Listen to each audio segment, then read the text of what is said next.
signings, Darwin Núñez and Cody Gakpo, have started to shine, with both players scoring against Newcastle last Saturday.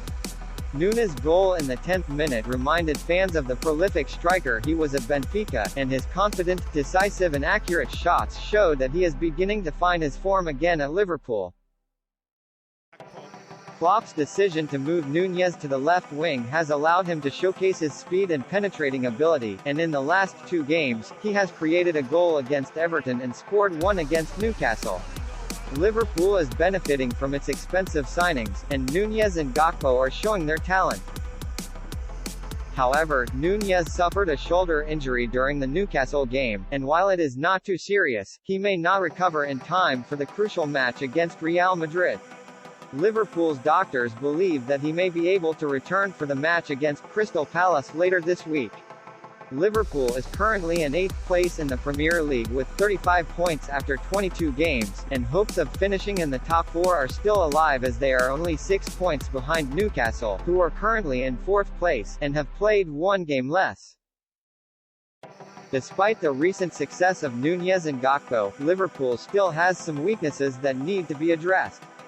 In the game against Newcastle, their defensive system was still vulnerable, with Alan Saint-Maximin exposing some gaps in their defense. Their long-range defense still needs improvement, and they were under significant pressure from Newcastle, who played with 10 men. If it were not for the talent of Alisson and the crossbar, Liverpool would not have left St James Park with 3 points. The midfield, which was once the backbone of Liverpool in previous years, has exposed its weaknesses this year due to the lack of quality reinforcements. Henderson and Milner are getting older, Fabinho is experiencing a decline in form, and Thiago, while still maintaining his form, is prone to injury. In recent matches, the trust has been placed on young midfielder Bajcetic, but he alone is not enough to carry the burden for the midfield that finished runners-up last year. However, there is good news for Liverpool, as the team no longer appears to be in a panic like they did in their recent losses to Brighton and Wolves.